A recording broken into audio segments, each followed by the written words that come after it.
Vamos ter hoje o prazer e o privilégio de conversar com o professor José Pacheco. O professor José Pacheco é o verdadeiro revolucionário da educação. Ele foi um dos fundadores da Escola da Ponte, em Portugal. Eu conhecia a Escola da Ponte, mas me inteirei dos detalhes com o livro publicado pelo saudoso Rubem Alves, que, quando visitou a Escola da Ponte, disse: essa é a escola que eu sempre sonhei. Professor José Pacheco, vamos conversar sobre o seu passado, o seu presente e o seu futuro. Eu gostaria, no passado, de perguntar ao senhor como é que foi a implantação da Escola da Ponte, quais foram os principais paradigmas que foram mudados na educação de jovens e quais foram as dificuldades de implantar essa experiência pedagógica em Portugal. O projeto da Ponte é um projeto coletivo, não é? Porque um ser humano não faz sozinho aquilo que nós conseguimos fazer por lá. Um projeto educacional é sempre um projeto que envolve multiplicidade de origens e de pessoas. E aquilo que aconteceu comigo foi que durante 7 anos, antes de chegar à Ponte, eu exerci o meu mundo profissional da melhor forma possível, como qualquer outro professor. Eu dava as minhas aulas, mas eu tinha sobrevivia um sentimento de, sei lá como classificar, até de desgosto, porque eu trabalhava muito bem, como aliás todos os professores, não é? Mas todos os anos havia alunos que não aprendiam e que reprovavam, não é? E eu estava muito inquieto com isso, porque de um professor se reclama 2 coisas, fundamentalmente. Que seja competente naquilo que faz e que seja ético. E como eu dava as minhas aulas bem dadas, com um bom planejamento, com bons materiais, e não conseguia ensinar a todos, eticamente o meu comportamento era reprovável, porque eu teria de ensinar a todos. Ou seja, não poderia continuar dando aula. Mas eu não sabia fazer mais nada. Então, a Ponte começa quando eu encontro, ao fim de 7 anos, 2 pessoas que sofriam da mesma inquietação. Mas que, para além de sofrer essa inquietação, se disponibilizaram para fazer o que era necessário. E aqui, se me perguntas quais as origens, quais as matrizes teóricas, que não há prática sem teoria, eu confesso que naquela época, isto em meados da década de 1970, há 40 anos, nós não sabíamos nada de teoria. Nós, os 3, partimos para algo de grande risco, porque fomos através da intuição e, por que não dizer, do amor pela criança, que aliás nos identifica com qualquer outro professor, porque não há nenhum professor que não ame a infância. E quando nós começamos, a única leitura que eu tinha feito era de um senhor chamado Mounier, do ensino personalizado, mas que não me chegava. Depois li uma coisinha da Montessori, mais umas coisinhas do Paulo Freire, mais umas coisinhas do Celestin Freinet. E depois veio-me às minhas mãos um livro da Unesco que se chamava O Ensino Programado, que era do Dautrin, um livro francês. E nós partimos com aquilo que éramos para uma aventura que por acaso acabou bem e que continua. O projeto da Ponte continua. Dificuldades. Quando me perguntam qual foi o maior obstáculo, a resposta é sempre a mesma. O maior obstáculo sou eu. É a minha cultura pessoal, profissional. É a cultura dos meus companheiros. Mas nós tivemos uma sorte imensa também nesse aspecto. Porque o que se pede quando alguém começa a reelaborar a sua cultura é que seja prudente, que não trate a criança como uma cobaia de laboratório e muito menos pretenda ser o iluminado, a elite. Tem que ser muito humilde e tem de respeitar quem não quer mudar. Porque as crenças ninguém as deve discutir. Então, se as pessoas acreditavam que dando aula ensinavam, nós aceitamos que as pessoas fossem assim. Nós é que estamos demasiado inquietos para continuar dando aula. E quando começamos dando aula 24 horas por semana, mas 1 hora diferente. E isso nos salvou. Fomos homeopaticamente progredindo, sem dar o passo maior que a perna, são expressões, enfim, populares, mas que são metáforas que se aplicam. Ou seja, como o maior obstáculo era eu teria de me desenvencilhar desse obstáculo. Como? Primeira decisão, nunca ficar sozinho. Ninguém se salva sozinho. E nós não poderíamos dar uma imagem aos alunos, porque eles são a nossa imagem projetada. Toda a gente aprende por imitação, pelo exemplo. Nós deveríamos dar a ideia de equipe. E isso nos salvou. Desde a primeira hora, decidimos partir dos valores que nos uniam enquanto equipe. E percebemos que havia 3 valores que nos orientavam e que eram comuns. A autonomia, que é a liberdade, a responsabilidade e a solidariedade. Ainda hoje, claro que o amor estruturante não eram esses 3. Era o amor. Era o valor fundamental que, aliás, conduz todos os projetos humanos. Quando partimos, como eu disse, partimos com a intuição e a amorosidade. E, dia após dia, durante 8 anos, nós fomos alterando o modo de fazer. Eu vou dar um exemplo. E fomos fazendo muitas descobertas que nos foram emancipando, freirianamente emancipando.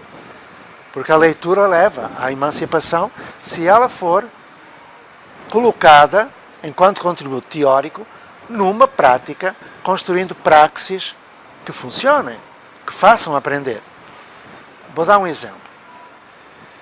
Quando começamos, foi-nos entregue mais de uma centena de jovens, que era a chamada turma do lixo da escola.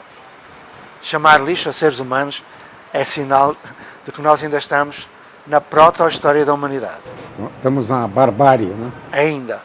Porque uma humanidade que ainda precisa de guerras, de tribunais, de prisões, está na proto-história, nem na pré-história estará. E a escola reflete isso, e as instituições refletem isso mesmo. Então, quando nós perguntamos às crianças, aos jovens, quem sabia ler, eles em uníssono disseram, ninguém sabe ler. Eu perguntei, mas como é que não conseguem ler? Eles explicaram, sabe, professor, quando a professora chega, todos os anos, eles tinham 14, 15 anos de idade já, prestes a sair da escola sem saber ler, ou seja, socialmente excluídos. E eu perguntei como é que eles não sabiam ler. Olha, a professora chega todos os anos, ensina-nos o A, E, I, O, U, o Pá, Pé, Pi, Pó, Pu e o Tá, Té, Ti, Tó, Tu, e nós fazemos carreirinhas de As, de Es, fazemos a ligação do Pá com o Tá, a Pá, Tó, Pé, Tu, Pi, Tu, Pó. A partir daí nós não conseguimos aprender mais, nós não temos cabeça para isso. Bom, eu levei um susto, porque eu tinha andado 7 anos a ensinar o Pá, Pé, Pi, Pó, Pu. O que foi que eu senti? Que não poderia continuar a ensinar o Pá, Pé, Pi, Pó, Pu. Porque se eu continuasse a ensinar daquela maneira, eles continuariam analfabetos. E eticamente eu não poderia fazer o mesmo. Porque se fizesse, eles continuariam iguais. O que foi que eu fiz? Como estávamos em equipe, éramos 3, quando eu precisava de sair para aprender a ser alfabetizador, as outras 2 ficavam. Quando outra precisava de sair, eu ficava com a outra. Um de nós foi aprender a alfabetizar linguisticamente. Outro foi aprender a alfabetização matemática. Outro, a alfabetização social. E ao fim de 3 meses, os jovens que nunca tinham aprendido em 6, 7, 8 anos, aprenderam a ler, aprenderam a ser e aprenderam tudo. Porquê? Porque não há dificuldades de aprendizagem. Há dificuldades de ensinagem. nos professores, porque os professores são formados para dar aula. Numa universidade que continua igual a Bolonha, à Idade Média, que continua a reproduzir um modelo social e escolar do século XIX. Porque hoje temos crianças do século XXI com professores do século XX a trabalhar como no século XIX. São professores ótimos, são seres humanos extraordinários, mas continuam a desenvolver a sua prática baseada em necessidades sociais do século XIX. E por isso nós temos aquilo que temos. Então, quando nós conseguimos romper com isso, e levou 8 anos, nós conseguimos dialogar com os outros, aceitando as ideias dos outros, aceitando as práticas dos outros, mas criando um espaço e um tempo para o diálogo. Eu existo porque o outro existe. Eu não posso ser feliz se o outro não for. E então, o resto da escola, que até agora, até aquele momento, só tinha tirado sarro de nós, aproximou-se, porque os nossos alunos eram exemplo para toda a gente. E eram exemplo quer no domínio cognitivo, quer no emocional, no sociomoral. Eles mostravam realmente o que era a cidadania, porque nós não tínhamos preparado para a cidadania, tínhamos educado na cidadania, no exercício da liberdade responsável, e ao fim de 8 anos eu era prefeito da cidade, porque tudo isto foi criando uma ideia de comunidade, um espírito de comunidade, e criando aquilo que eu chamo uma nova construção social de aprendizagem, onde famílias, escola, igrejas e outras instituições se unem para cuidar da juventude, para que eles tenham a oportunidade de ser diferentes, ou seja, transmitir outros valores, ou seja, conseguir que eles reelaborem a cultura que lhes foi inculcada. Este é o segredo. Professor Pacheco, vamos fazer um breve intervalo, mas eu gostaria de deixar uma pergunta para o próximo bloco, que no sentido que o senhor está trabalhando agora no Brasil, tentando implantar essas experiências de sucesso aqui no Brasil. E vamos deixar isso então para o próximo bloco.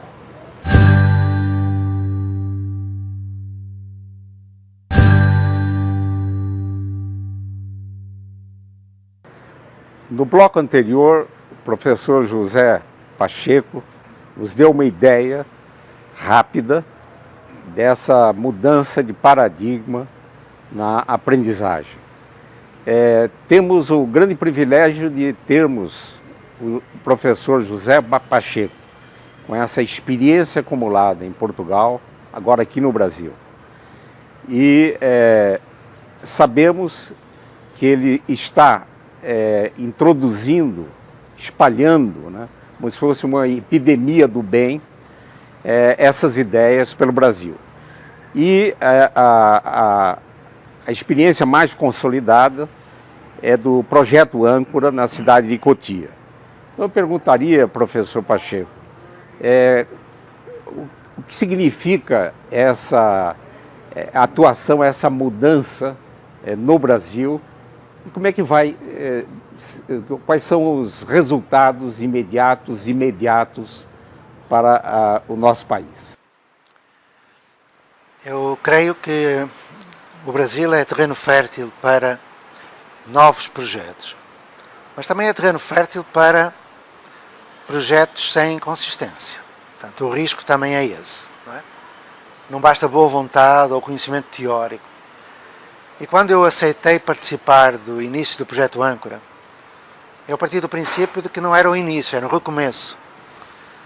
Porque nós devemos partir daquilo que as pessoas são e não daquilo que nós queremos que elas sejam. E se elas tinham dado muitos anos de aula, seria necessário partir com essa experiência para algo diferente. E foi o que aconteceu. Mas o Projeto Âncora não está sozinho. Eu estou a acompanhar, através de uma equipe, que não trabalho sozinho, mais de uma centena de projetos no Brasil. Quem faz o Brasil é o brasileiro, e para mim é muito claro. Quando eu vim para o Brasil, eu tive um choque muito grande, um choque cultural, enfim. Eu compreendi que teria de me despir um pouco do etnocentrismo europeu, que pensa que tudo surge no hemisfério norte. E então, para ensinar a aprender, eu teria de aprender o Brasil. E foi esse o meu primeiro movimento. Saber o que é que se passava no Brasil em termos de educação. E a surpresa foi enorme.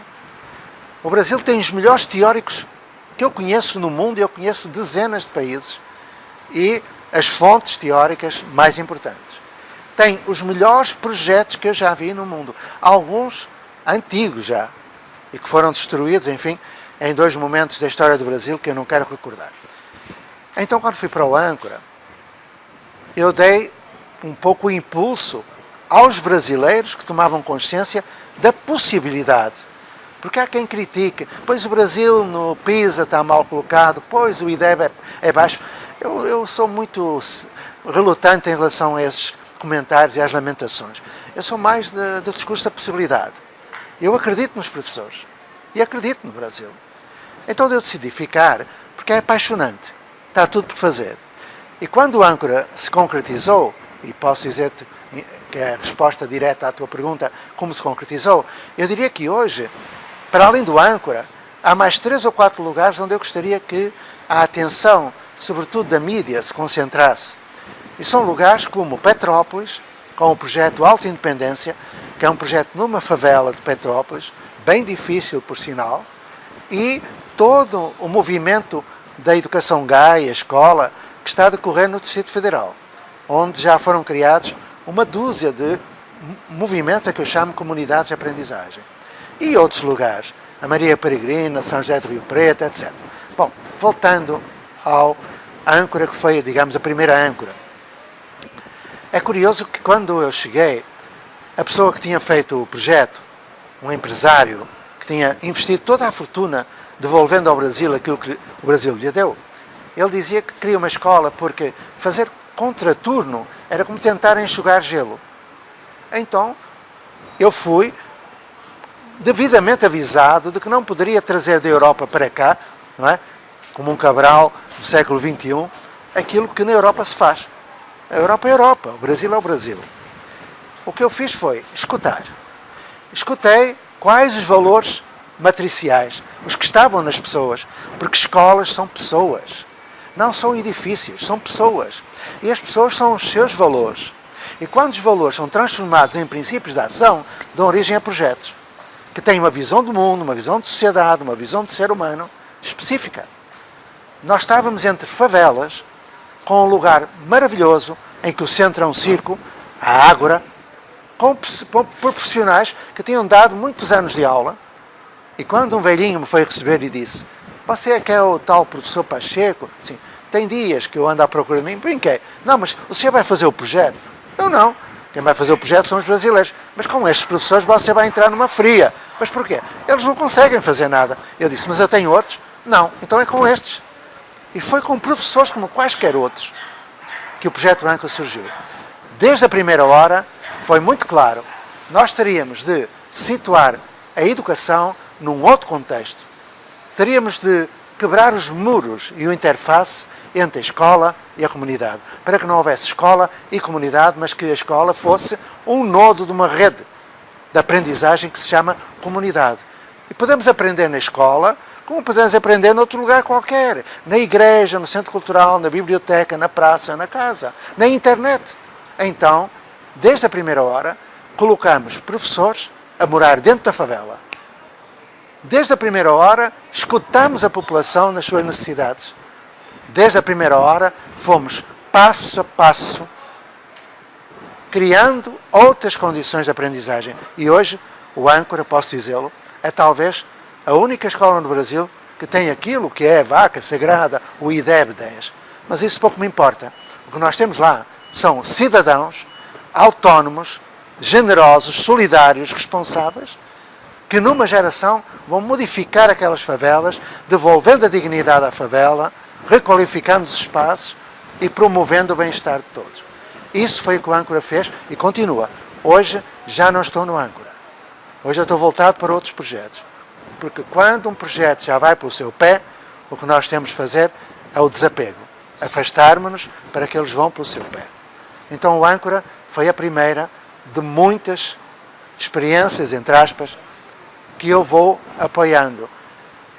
Já não está sozinho, está-se a constituir uma rede, e no Distrito Federal, bem forte, por sinal. Agora resta-me esperar que essa rede se consolide, para que eu possa finalmente ir aprender a morrer. Ir embora, definitivamente, porque, como eu disse, quem faz o Brasil ao brasileiro, com projetos brasileiros e com a proposta teórica brasileira, a partir de Lauro de Oliveira Lima, Eurípides Barçanufo, Niso da Silveira, Milton Santos, Fernando Azevedo, Agostinho da Silva, Anísio Teixeira, Darcy Ribeiro, Lourenço Filho, Helena Antipoff e por aí vai, que a lista nunca acaba. O Brasil deve orgulhar-se das escolas que tem, dos autores que tem e dos belos professores que tem. O Brasil não é aquele que aparece no noticiário das 8. É muito mais do que isso. É preciso que o Brasil se emancipe da síndrome do vira-lata e perceba que tem tudo o que é preciso para fazer a humanização da escola e aquilo que hoje é urgente fazer. Uma nova construção social da aprendizagem, que substitua essa velha escola do século XIX. Professor Pacheco, voltando à Escola da Ponte, temos só 2 minutos para finalizar o programa. Foi feito um acompanhamento, uma avaliação dos egressos, porque é uma experiência que estamos completando 40 anos, né? Começou em 1976. Os egressos, comparando com os egressos do velho sistema de ensino? Há 40 anos perguntava, mas eles vão conseguir entrar no vestibular? Eles vão conseguir aprender a matemática? Eles vão... Bom, hoje, através das avaliações externas conduzidas pelo Ministério da Educação, com comissões independentes, não somos nós que fazemos, são eles. Eles encontraram a resposta. Os nossos alunos egressos com 30, 40, 50 anos de idade, quando vão para outras escolas, obtêm os melhores resultados nas provas, que são nota 10 em quase tudo. Mas, para além disso, são seres humanos dotados de outras competências no domínio não cognitivo, ou, se quiseres, no mesmo das atitudes. Então, são exemplo de cidadania, mas aquilo que essas comissões de avaliação externa fizeram foi dar à sociedade a notícia de que este projeto não pode ficar sozinho. E o que acontece agora é que, quando eu vou a Portugal, eu encontro ex-alunos meus da universidade, que eu também trabalhei na universidade, que agora têm 40 e tal anos a fazer projetos e a mostrar a possibilidade de uma outra educação. Então, estamos falados, não é?